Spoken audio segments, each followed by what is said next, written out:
Hi, everyone, and welcome to the musical Innertube. I'm Don Rooney. And I'm John Timpane. You know, Don's had quite a career in radio and television, where he's been an air personality, a news anchor, even a TV weatherman. And John has been a college professor. He's written several books, and he's been an editor and features writer at the Philadelphia Inquirer newspaper. We first teamed up for a radio show in college. On one show, we introduced a soothing musical interlude. But we stumbled, and it came out Musical Innertube. And that became the name for this podcast, where we talk with interesting people about their interesting lives, difference makers who really make a difference. So we've had about a month. Are you used to it yet? Daylight savings time, the sun coming up at a different time and going down at a different time, and losing an hour of sleep. It always seems to throw people off, that time change. And it looks like some people are ready to do something about it, but are they doing the right thing? So naturally, we had to go to a sleep expert to find out about that. So welcome, Dr. Seema Khosla. She is a board-certified internal medicine, pulmonary disease, and critical care doctor. She's also into sleep medicine, and she works in Fargo, North Dakota. She's the medical director of the North Dakota Center for Sleep, and she is chair of the American Academy of Sleep Medicine Public Awareness Advisory Committee. Welcome, Dr. Khosla. Thank you for having me. Let's talk about just the things that it does to your body when you have to go spring forward or fall back. What kind of weirdness happens in your body that we get so discombobulated by this? You know, it's so funny because we have joked for years that we just need to stop having clinic that Monday because everybody is cranky. Yeah. Nobody has slept enough. Yeah. And statistically, we see just a sharp increase in motor vehicle collisions. We see more heart attacks and strokes and hospitalizations. And what's also kind of worrisome is we see an increase in medical errors. Uh-oh. Oh, goodness. That's not good. And why is it happening? Why do people's brains get all foggy when they lose an hour of sleep or even when they gain an hour of sleep down in the fall? Well, and that's just it, right? That we're losing that hour of sleep. So we know from all of that good work that's been done on delaying our school start times, we know that even a little bit more sleep is helpful, right? It's helpful for the kids when they get just a little bit more sleep. They perform better academically. They have lower high risk activity like drugs and alcohol and that sort of thing, fewer motor vehicle collisions. Sleep deprivation is a serious thing. And so we are a nation that is chronically sleep deprived, and we're just not good at figuring that out, right? If you've been up all night with a screaming kid or an exam or on call or something like that, that's a no-brainer. You know you're tired, but it's that chronic sleep deprivation that we just don't recognize, where maybe we get 6 hours of sleep on a regular basis and we are much more tired than we realize. And so our reaction time is worse. You know, we're inattentive. And so it's a significant thing. And I love how the default, love hate, obviously. Yeah. But the default when you said that we all lose that hour of sleep. Well, you know, it's an hour.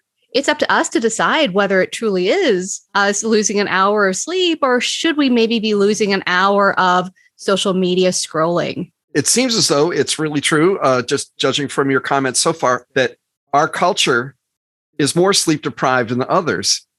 And I think we have the sense that we're all sleep deprived. I know when we had two kids and we were working our jobs, we used to walk around like zombies. I mean, for years on end, right? So I'm wondering whether that is true. Is it true that we're worse than other cultures, as far as you know? I think culturally, yes, but I'll put a little asterisk here. Through the pandemic, and I'll preface it by saying I'm a silver lining girl. So I think one of the things we learned through the pandemic is that some people were able to extend their sleep time, right? Because they didn't have to commute anymore. And they didn't have to be in their office at 8 a.m. and sort of those work hours loosened. And so then people, sure, were staying up later, but they were also sleeping in. And so what we saw was this population, and I'm talking about the people who were sort of in these Zoom neighborhoods, not the frontline workers that had the added stress and, and sort of carried that burden for us, right? But the people that were able to have more control over their work hours, people who had been chronically tired all of a sudden weren't tired anymore. And it's weird because if people are left to their own devices, if they're told, like in the pandemic when everybody suddenly was at home and couldn't go to work, if they're left to a schedule that isn't regulated by the clock, where do they naturally fall? Is it natural for them to sleep in a little more and stay up a little later at night? Yeah, we all have our own circadian preferences. I was speaking to a friend of mine, and she says, no matter how bright the light is, if it's 9:30 at night, she's going to fall asleep because she's a morning person. And so, yeah, we are just biologically programmed, either early or late. And what we do see, though, as a population is our adolescents, is that it's very normal for them to delay their sleep phase, meaning they stay up later and they wake up later in the morning as well.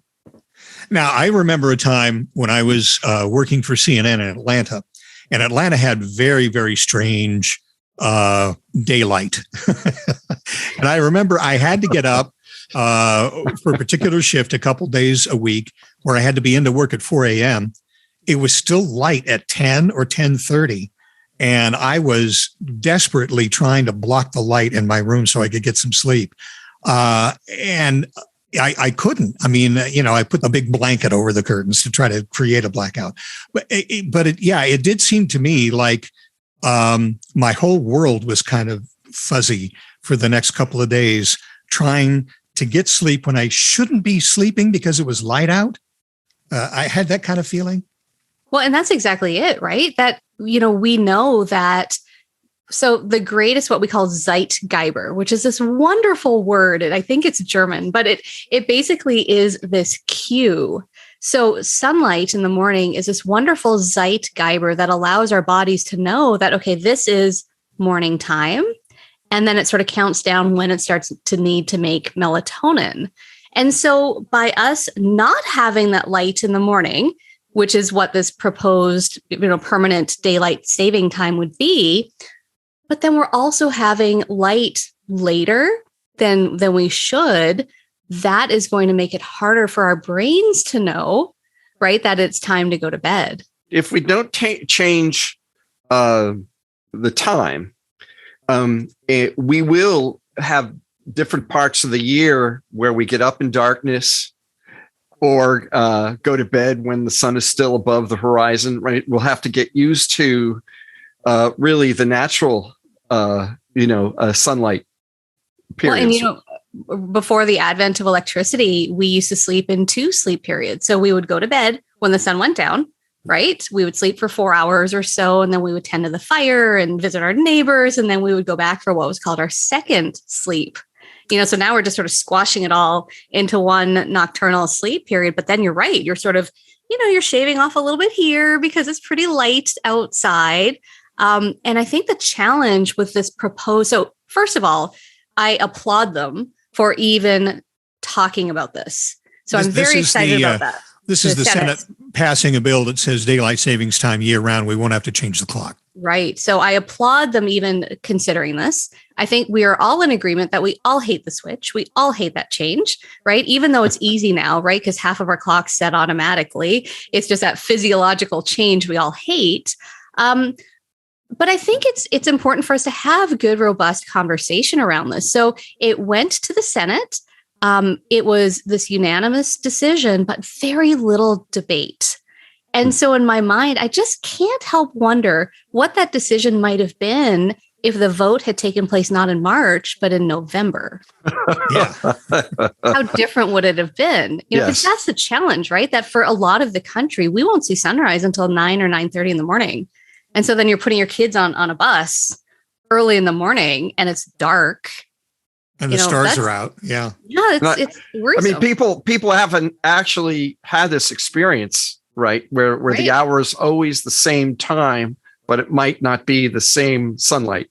Well, that's exactly it.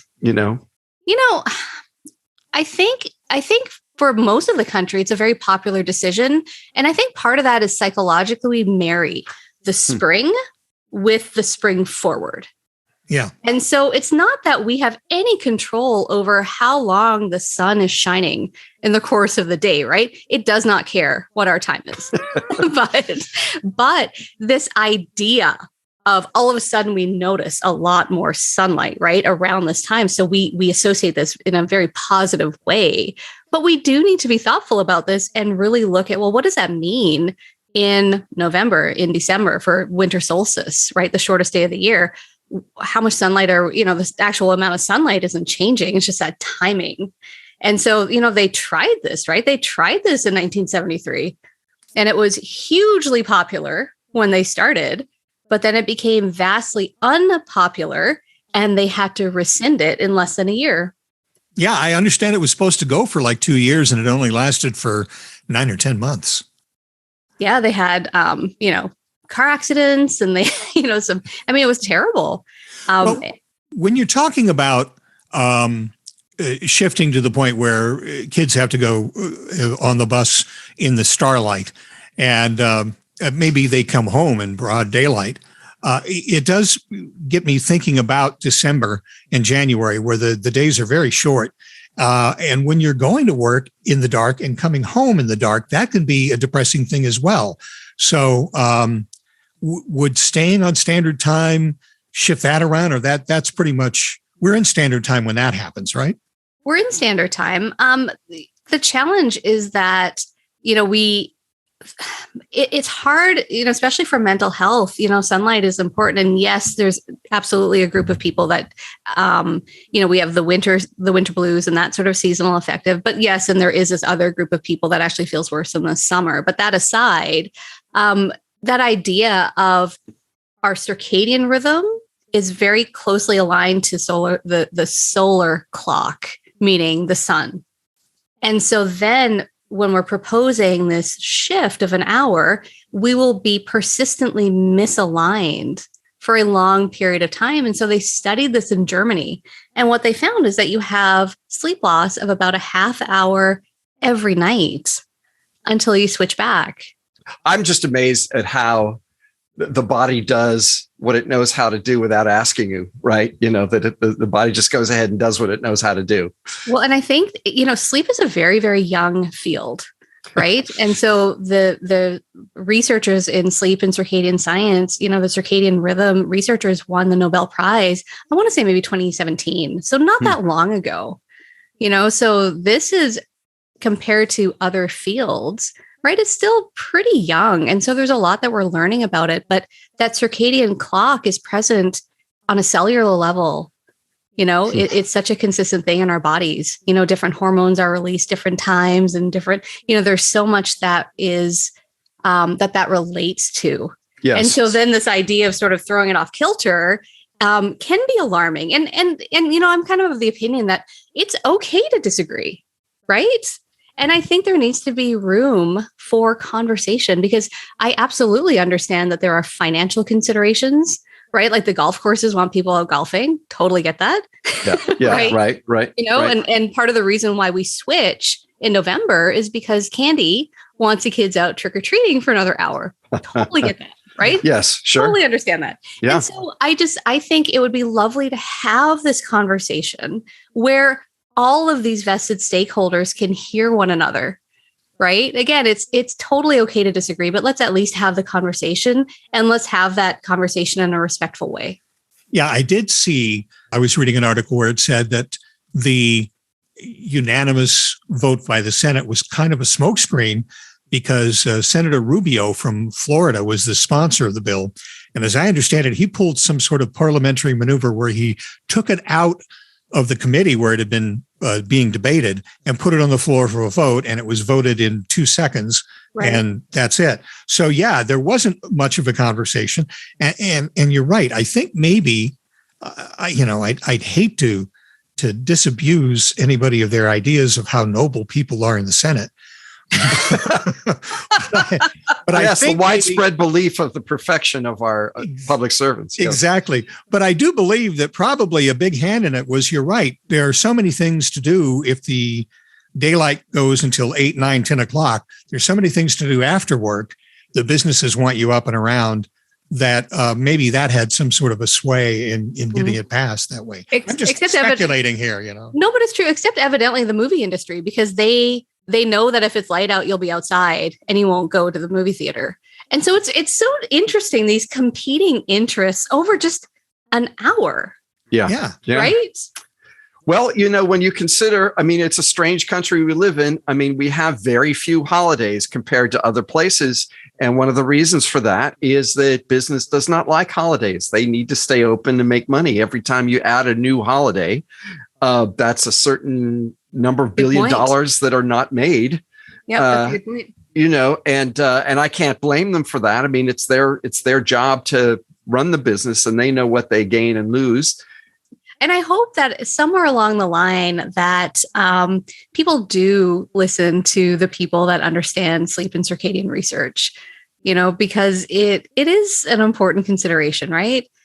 Like just thinking about our children, thinking about all of that work about the school start times, and just in one fell swoop, how we can undo all of that work. We'll have more with Dr. Khosla in a moment, but first, this soothing musical Innertube. Dr. Seema Khosla previously served on a task force on sleep telemedicine for the American Academy of Sleep Medicine. It studied the use of telemedicine for the diagnosis and treatment of sleep disorders. Dr. Khosla runs a telemedicine outreach program that serves rural areas in North Dakota and has done so for the past decade. She also hosts a podcast for the AASM. It's called Talking Sleep. You can find out more about Dr. Khosla and the American Academy of Sleep Medicine by logging on to aasm.org. And now let's return to the musical Innertube. Your idea, or I don't want to say your idea, but sleep people in general would prefer, if we've got to change this and go to one time thing all year long, standard time would be the one that we would That's prefer. Yes. Yeah. And it's not just a whim either. There was a committee that involves circadian researchers and sleep clinicians. And so they developed a position statement, and they looked at this data to really come up with, what they felt was the right way to go. And so it's not just a whim. It comes after lots and lots of effort and research. What sort of things can people, since you said everybody's circadian rhythms are different, and maybe they're not, different in a wide range, but right, not hugely different. Yeah. What can people do to get back in line with their circadian rhythms? You were talking earlier about applauding some school districts starting high school later because it's better for high schoolers to sleep in a little bit. Because they're night owls.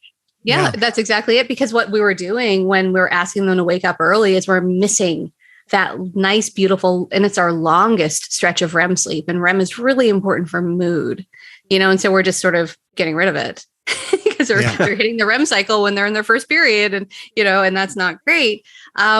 So this is kind of a running joke in our family. We had this fish, and depending on the time of year, I would adjust my fish's circadian rhythm by sort of flicking on and off like the light.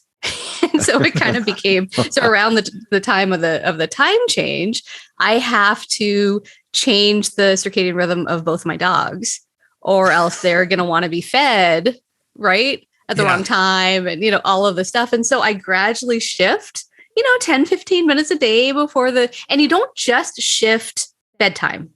Okay. You shift exercise time and meals and TV, you shift everything.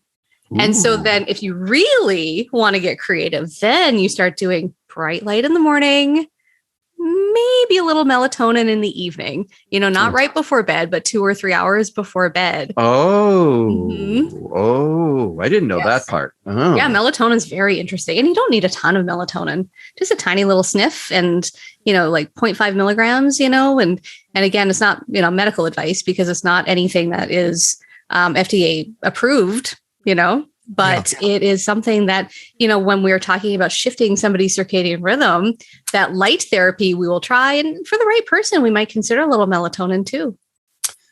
That's really interesting. I didn't know that I take melatonin to try and help myself sleep. I didn't know you should take it 2 hours, did you say? Is that, or 3, yeah. Unless it makes you too sleepy. But that's it. Our goal is to emulate our natural release of melatonin, right? And so that happens with dim light in the evening. And it's part of our wind down routine, right? Because the expectation is not that we pop a pill and then, we're out till next Tuesday. It's sort of this. Right. Well, how important is that rhythm too? I've read where you need to do the same things all the time in order to get ready for bed, in order to put your head in a mind set, Absolutely. if you will. Yeah, it's unrealistic to go 90 miles an hour during the day and then, right, just turn it off, go to bed. It's just not realistic. We're just not programmed that way, right? And so absolutely, and so there's a little debate about blue light, is it harmful? Is it not harmful? I think the whole idea is what we're doing on our phones is very stimulating, right? Yes. And so depending on the person, right? Like some people can have coffee and they can go to bed. Everybody's different. But that idea of creating a wind down routine, some of it is psychological, that once I start doing step number 1, I know my end result is step 10. Right. And so psychologically, you just sort of get ready to go to bed. I think Don and I are sort of the same. For many years, you'd work all day and then just crash, just throw your body into bed. You don't really have a routine. I think it's later in life when you realize, well, what do I do before I approach bedtime? And what you mentioned something about, there are a certain number of people who like a cup of coffee right at the end of the day. I could never figure that out because I need a cup of coffee like a moose needs a hat rack. I am so jacked, and Don will testify to this. I'm very hyperactive. If I had a cup of coffee, I would not sleep much. And if we're talking about people in their 20s, they're usually going to bed with an awful lot of alcohol in them. College students when they wake up in the morning. Yeah, that's a whole other thing, right? Yeah. Alcohol is kind of this interesting. But and the thing about caffeine is that there's the perception of it doesn't keep me up, but then there are some studies that demonstrate that if you have caffeine before you go to sleep, you'll sometimes see changes on your EEG in the sleep lab. And so so sometimes you'll see a shift in your EEG, so those brain waves, where it looks like you're trying to wake up. Okay. And it's just a 3-second shift. So you're not aware of it. They're called arousals. And so sometimes we'll see, more arousals, a little bit harder for someone to fall asleep. Sometimes their legs start going, and so it's a very interesting, there's definitely a disconnect between perception, right? And then what you can see objectively. Let me sound like an old fart here for a second. But as I we can say older, that on this show, we can say, okay, all right. Yeah. So I am an old fart, all right? But no, seriously, over the last few years, I have noticed that I will go to bed at a normal time for me, around midnight or something. And then at like 2:00 in the morning, I will wake up and I am awake. And there is nothing that I flop in bed, and eventually I have to turn the light on and get up and move around a little bit. And eventually I'll get back to sleep. But what's the deal where I sleep for 2 hours pretty soundly, and then all of a sudden I am awake and nothing's going to put me down? What's my circadian rhythm doing in that? Oh, I don't know if it's your circadian rhythm. Is it something else, right? So 2 hours into sleep is for a lot of us is when we start hitting REM. And REM is where we have those wonderful watching a movie kind of dreams. Okay. But our muscles are paralyzed, so we can't act out those dreams. And for some of us, we have more sleep apnea during REM. Sometimes you only have sleep apnea during REM. So then you'll have an apnea and you wake up and you're like, why am I awake? What's happening? My heart, something's happening. And then you're sort of, jacked up. It's hard to sort of calm down and go back to bed. Yeah. All right. And so that's not, I'm not weird. That happens to a lot of people, right? It does. But you may want to consider having it checked out a little bit. Oh, all right. Yeah. See if there's an apnea going on. Is that? Yeah, you may want to consider that. Okay. I don't want to wear one of those masks. I'm sorry. Yes. And Don, that's just one of many things I hope you get checked out. I wanted to go back. I wanted to go back to the alcohol thing, because you alluded to the fact that alcohol is a big topic. And how much does it mess with the natural arrangement? So it's not great. Alcohol it's very interesting. It suppresses REM sleep. And then as you metabolize your alcohol, sometimes people will get a lot more REM sleep. And so sometimes because of that, if some people get more apnea during REM, sometimes you'll get a little bit of this REM rebound and then a lot of apnea, but alcohol itself can make your sleep apnea worse. And so some people only have sleep apnea when they drink and not at all when they don't drink. Okay. So it's just one of those other factors, right, to consider. And sort of hitting on what you had mentioned earlier about, I don't want a CPAP. Totally get it. and so the whole idea is that it's not about sort of, if somebody has sleep apnea, it's not about shoving everybody into the same box, right? It's more important, okay, do you or don't you? And then let's explore different ways of treating it, right? It doesn't have to be a CPAP, right? There's lots of, because it's just, if you think about it, it's just like your airway's collapsing, right? Nobody's holding their breath on purpose. No. So you just splint it open, right? With pressure, or you just make it bigger. You do a dental device and it just pulls your jaw forward, right? There's an implantable device or something you wear in your nose. I mean, there's tons of ways of treating it. What about those strips that you're supposed to put over the bridge of your nose that will open it up? Do those work? They help improve like your nasal patency, but they're not necessarily meant to treat sleep apnea by itself, right? Mm-hmm. But there's one that goes in your nose that's like a valve. And there's no mask, there's no machine or anything. And so it's kind of cool. It's this valve. So you breathe in, the valve opens, you breathe out, the valve closes. And so it traps air in your airway to kind of keep your airway open. Bottom line is that everybody is different. It's like anything else, right? There's not just one choice for blood pressure medicine or diabetes medication, right? There's not just one treatment option for sleep apnea. There's tons. It's hugely prevalent. I can be a RoboCop. Basically, That'd be cool, stuff implanted in there. So let's say that we go to one time. What would we look for to change in our national lives? I mean, will we have fewer car crashes? I don't know. Better grades in school? What do you think? So I think the easiest way that we're going to tell the difference is when we compare like week, year over year for that same week. Just because we know that there's a sharp spike, right? So you would assume, and that's not, we still have to study this, but you would think then if you're not having that acute sleep loss of an hour, that's going to level out and you're not going to have this spike. That would sort of be the ideal. I'd be very interested to look at that data from Arizona, for example, because they stay on permanent standard time, and to see if there is a discrepancy. When you go from the easternmost part of a time zone to the westernmost part of the same time zone, there is a gradient in terms of heart disease and cancer risk and that sort of thing. And so, it's just something that hasn't been studied as extensively, maybe as maybe now we should. So you can go from, I don't know, the Jersey Shore and go all the way to Pittsburgh, let's say, whatever the beginning of the next time zone is, and you're going to see differences just within. Well, that's amazing to me. Well, and the other thing that was kind of interesting that somebody pointed out about the Senate vote is that the people who were most in favor of it were the ones that aren't on the edge of the time zone that are going to have the really dark mornings. Yeah, I can see that. Yes. And so it may not be as big a deal to them. Right. So we still don't know a lot about sleep. We're still trying to figure out what's going on. And in that context, should we be messing with our hours or should we just settle on something and plunge forward and see how we do? So, when I was talking to my husband about this, and he's a nurse, he's like, why don't y'all just split the difference, right? Move it a half hour, park it there, call it good.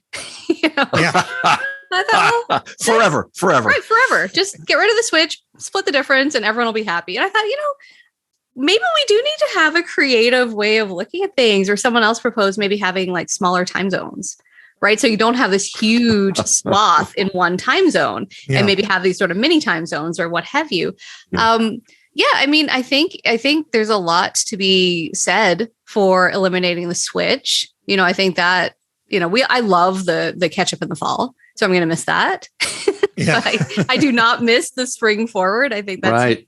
Getting that extra hour Mhm. I used to love that when I was a school Yeah, kid. but you got to wait 9 months to get it. That's the problem. Right. I know.